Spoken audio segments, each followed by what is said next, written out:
हरे कृष्ण जय जगन्नाथ। आपण मैंने समस्ते जानी आसूचे पांडवा निर्जला एकादशी। पांडव निर्जला एकादशी हूँ सबू एकादशी मान भितर श्रेष्ठ। आमर जो 12 मासरे 24 एकादशी रोचे, मल मासरे एक्स्ट्रा 2टी एकादशी आसूची। ये सबू एकादशी व्रत भितर श्रेष्ठ एकादशी होती पांडवा निर्जला एकादशी। सबू वैष्णव माने बड़ा आदर पूर्वक पांडव निर्जला एकादशी को ग्रहण करते। कथित अच्छी जदि जड़े वर्ष जाक भी एकादशी व्रत पालन करनी कौन कारणवशतः ताहले गोटे एकादशी को जदि गंभीरता पूर्वक से पालन करे ताहले समस्त एकादशी व्रतर फल से पाई परिवो। तेणु जो माने प्रत्येक एकादशी भी पालन करती बेले बेले किसी भूल भटका हो जाए। एबे काली जड़े मत प्रश्न पचारुले कि प्रभुजी जदि एकादशी व्रत को आमे भूली जाओ बेले बेले एकादशी व्रत पालन कर पारना ता पर दिन मन पड़े एकादशी व्रत चली गलानी ताहले कौन करा जीवो। तांको मु कहली ता पर दिन आपण एकादशी तो करेनि, द्वादशी एकादशी कले कौन लाभ, पारण समय पारण करिया पड़ो। किंतु आपण भगवान नाम अधिक टिके जप करेंगे, भगवान को प्रसन्न करेंगे, क्षमा प्रार्थना करेंगे, अधिक नाम टिके जप करेंगे। किंतु तार आउ गोटे समाधान हूँ जदि पांडवा निर्जला एकादशी की जड़े ध्यान पूर्वक ग्रहण करे पालन करे ताहले जदि ये 24 एकादशी भितर भी किसी भूल भटका हो जाइथिबो ताहले हमको क्षमा मिल जाओ। तेणु ये 24 एकादशी भितर श्रेष्ठ एकादशी भाव पांडवा निर्जला एकादशी को ग्रहण करा जाए एवं समस्ते निहाती भाव में समस्ते पांडवा निर्जला एकादशी व्रत पालन करने निहाती दरकार। युधिष्ठिर महाराज भगवान कृष्ण को यही पांडवा निर्जला एकादशी विषय प्रश्न पचारुछन्ति। आउे युधिष्ठिर महाराज कहते मुझे उत्तर देविनी, व्यासदेव को पचारतु। व्यासदेव कहे कारण व्यासदेव समस्त शास्त्र ज्ञाता आ मुखर एकादशी व्रतर महिमा पालन विषय श्रवण करवा। एवं तापर युधिष्ठिर महाराज व्यासदेव को पचारुछन्ति एवं व्यासदेव कहते व्यासदेव कहले हे महाराज तुम्हें जो समस्त धर्म कथा श्रवण करिअछ एही कलिजुगर मनुष्यगण से समस्त धर्म पालन करिपारिबे नाही। विभिन्न प्रकार धर्म मार्ग रही किंतु कलिजुगर लोक से सब धर्म करिपारिबे नाही। जहा सुखरे अल्प धनरे अल्प कष्टरे निष्पन्न होई महान फल प्रदान करे एवं समस्त पुराणर सार स्वरूप से प्रकार धर्म ही कली काल मानव पक्षर संभवपर। से ही धर्म कथा वर्णना करुअछि शुणु। तो युधिष्ठिर महाराज को कहउछन्ति व्यासदेव कहते कलिजुगर लोक माने कठिन व्रत विधि पालन करिपारिबे नाही। तेणु अल्प कष्टरे आउ सुखरे अल्प धन खर्चरे बहुत सहज भाव जो व्रत पालन करा जाय परिबो एवं जो व्रत अनेक पुण्य फल प्रदान करिवो सेही व्रत कथा कहूँ ध्यान देकी शुण। उभय पक्षर एकादशी दिन रे भोजन करिवे नाही। द्वादशी दिन स्नानादि पूर्वक शुचि होई श्रीकृष्णकर पूजा करेंगे, तापर ब्राह्मण मान को भोजन कराई निज कृत्य समापनांते भोजन करेंगे। तो व्यासदेव कहते दुई पक्षर एकादशी पालन करेंगे, कृष्ण पक्ष एकादशी शुक्ल पक्ष एकादशी। एवं द्वादशी दिन स्नान करी शुचि है ब्राह्मण वैष्णव मान को भोजन दे तापर निजे भोजन करेंगे। द्वादशी दिन पारण समय अशौच आदि मध्य यही व्रतर परित्याग करेंगे नहीं। ये बहुत गहन कथा, ये महत्वपूर्ण शिक्षा। अनेक लोग पचारते आमर अशौच हो जाए आम एकादशी व्रत पालन करूँ कि हाँ एकादशी व्रत अशौच अवस्था पालन करूँ एक आम कहूँ। व्यासदेव लिखुन स्वर्ग लाभ इच्छा करुवा व्यक्तिगण पक्षरे जावज्जीवन यही व्रत पालन ए कौन सन्देह नहीं। जावज्जीवन माने जेपर्यंत बंची थो से पर्यंत एकादशी कर से उद्धार पाइब।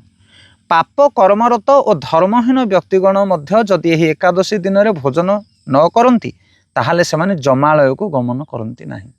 कौन कहते पाप कर्मरत आ धर्महीन व्यक्ति जो माने धर्म कार्य करना आ सब पाप कर्म लिप्त अच्छा से भली व्यक्ति माने भी जदि एकादशी व्रत पालन करते ताहले से माने मुक्ति पाइबे। एकादशी एत शक्ति ताहले से माने जमालय को जीवे नहीं। व्यासदेवंकर यही कथा श्रवण करी वीरबाहु भीमसेन अस्वस्थ पत्र परी कंपी कंपीवाको लागिला। हे महाबुद्धि पितामह व्यासदेव माता कुंती द्रौपदी भ्राता युधिष्ठिर अर्जुन नकुल सहदेव एमाने समस्ते ही एकादशी दिन भोजन करती नहीं। ଏବଂ ଆମକୁ ମଧ୍ୟ ଅନ୍ନ ଗ୍ରହଣ କରିବାକୁ ନିଷେଧ କରିଛନ୍ତି, କିନ୍ତୁ ମୁଁ ଦୁଃସହ କ୍ରୁଧା ନିମିତ୍ତ ଉପବାସ କରିବାକୁ ଅସମର୍ଥ। ମୁଁ ବିଧି ମୁତାବକ ବିଷ୍ଣୁ ପୂଜା କରି ଦାନ କରିବି, ଏ ପ୍ରକାର ଉତ୍ତର ଦେଉଅଛି। ତ ଭୀମସେନ ଯେତେବେଳେ ଏ କଥା ଶୁଣିଲେ ବ୍ୟାସଦେବଙ୍କ କଥା, ସେଠି ସମସ୍ତେ ଥିଲେ, ଯୁଧିଷ୍ଠିର ମହାରାଜ ଏବଂ ଅନ୍ୟ ସମସ୍ତେ ଥିଲେ। ଭୀମସେନ ଥରିବାକୁ ଲାଗିଲେ ଭୟରେ। କ'ଣ ପାଇଁ ଥରୁଥିଲେ ସେ?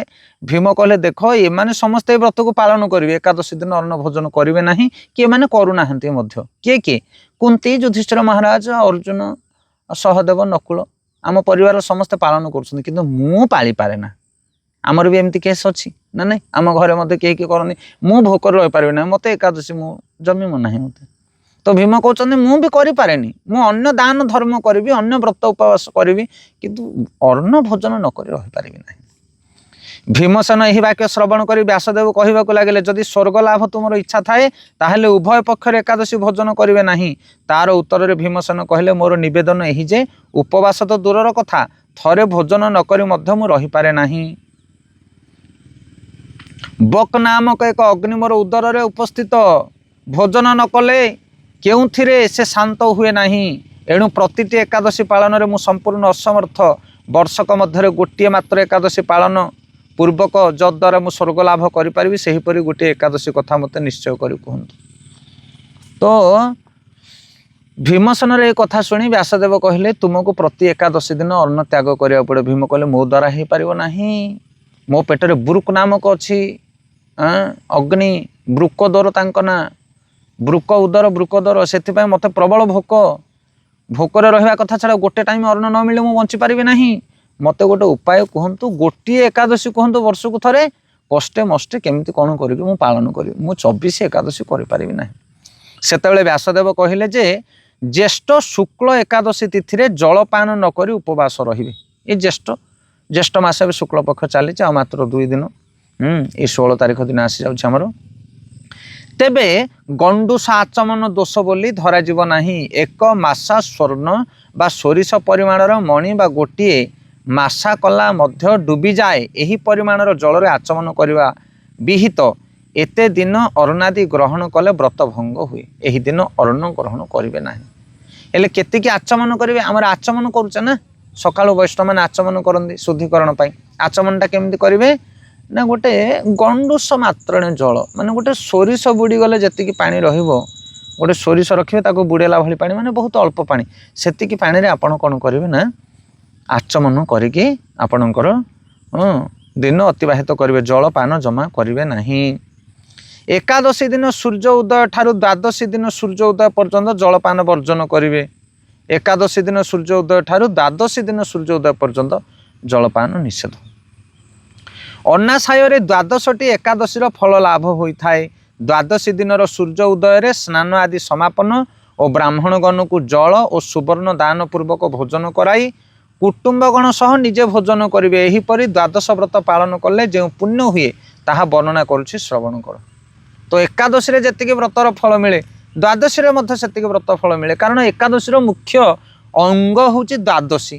ଦ୍ୱାଦଶୀ ଦିନ ବ୍ରତକୁ ସମାପନ କରାଯିବ। ସମାପନ ମାନେ ଏକାଦଶୀର ଅଂଶ ଏକା ନା।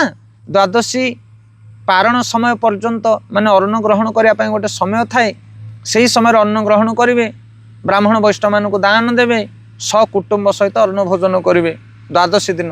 ଏହି ବ୍ରତକୁ ଯଦି ଗମ୍ଭୀରତା ପୂର୍ବକ ତୁମେ ପାଳନ କରିବ ତାହେଲେ ତୁମକୁ ଅଶେଷ ଫଳ ମିଳିବ। କ'ଣ ଫଳ ମିଳିବ?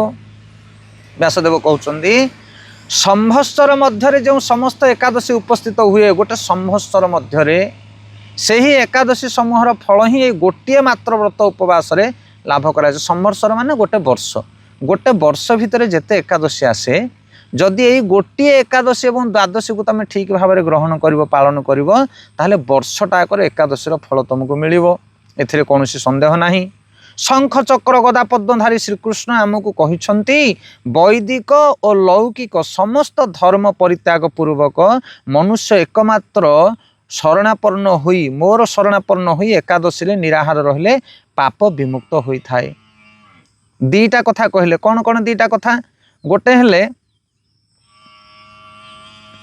ବୈଦିକ ଓ ଲୌକିକ। ବୈଦିକ ମାନେ ବେଦରେ ଦିଆଯାଇଥିବା ଧର୍ମ କାର୍ଯ୍ୟ, ଆଉ ଲୌକିକ ମାନେ ଲୋକ ସମାଜରେ ପ୍ରଚଳନ ଥିବା ଧର୍ମ କାର୍ଯ୍ୟ।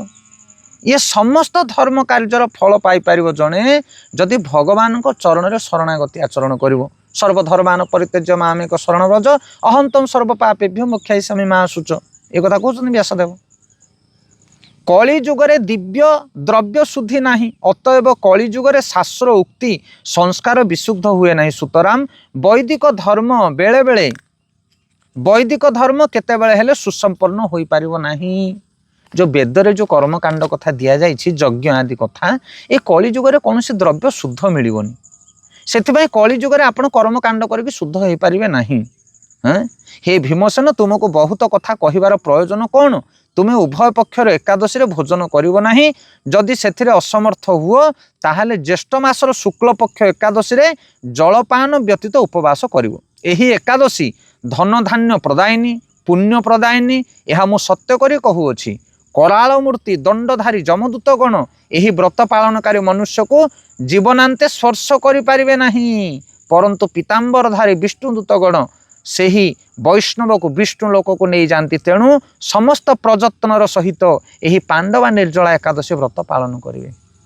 देख केते सुंदर कथा कहते जदि एते गुड़िया कथा कहवा दरकार नहीं। व्यासदेव कहते एते सब वर्णना करने दरकार नहीं। तुम एतिकी मन रख हे भीम जदि एकादशी व्रत तुम पालन करिपारुन वर्ष सारा ताहले यही पांडवा निर्जला एकादशी जो एकादशी आसुछि आगको यही एकादशी को गंभीरता पूर्वक तुम पालन कर।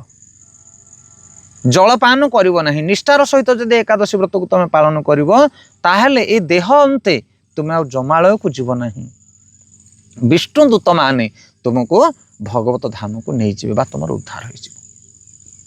तेणु एथुर आम यही कथा शिक्षा कले कि जो माने मनुष्य समाज रे वैष्णव रीति चली पारुना सब प्रत्येक एकादशी को गंभीरता पूर्वक पालन करि पारुना आमे भी सठिक भाव में बेले बेले पालन करि पारुने। कारण आजिकल द्रव्य शुद्धि केतेबेले मध्य कौन सी खाद्य अन्न अंशर मध्य आमे खाईदू विभिन्न प्रकार जगार विभिन्न प्रकार जिनस आमको ग्रहण करिया पड़े। एकादशी जो नियम कड़ाकड़ी भाव में आमे पालन करि पारुना सेइथिपाई समस्ते ये पांडव निर्जला एकादशी को गंभीरता पूर्वक पालन करने दरकार। ताहेले आमको वर्ष जाकर जो एकादशी फल अनाशारे आमको प्राप्त हो। तेणु अनुरोध आपण मैंने समस्ते पांडव निर्जला एकादशी व्रत को गंभीरता पूर्वक पालन करूँ। एवं आम प्रतिथर कही आसुचु एकादशी सबुठारु बड़ नियम होची या से दिन एकादशी दिन आपण मैंने अधिक भगवान नाम जप करेंगे भागवत श्रवण करेंगे एवं जोटा निहाती दरकार नुह से काम करेंगे ना। अलग आड़े मार्केटिंग जावा अलग जगह को भूली जावा अलग लोकों सहित अधिक मिसवा ये बाह्य वातावरण ठू टिके दूरे रहिबे से दिन टिके भगवान चिंतन भजन रे रहिबे। उपवास उप माने निकट बास माने रहिबा भगवान को निकट रहिबा माने भगवत चिंतार दिन अतिबाहित करवा। यही भली भाव में आपण माने एकादशी व्रत पालन करंतु। ये आसुची वर्तमान 16 तारीख दिन ये सुंदर पवित्र एकादशी एकादशी व्रत को पालन करी द्वादशी को ग्रहण करी आपण प्रत्येक पूरा मास पूरा वर्ष जाकर जो एकादशी व्रतर महिमा जो फल आपण मैंने अनाशारे प्राप्त हो पारे। तेणु बहुत बहुत धन्यवाद समस्त को एवं श्रद्धार सहित विश्वासर सहित आत्मीयतार सहित भक्तिर सहित आपण मैंने ये पवित्र एकादशी को पालन करूँ।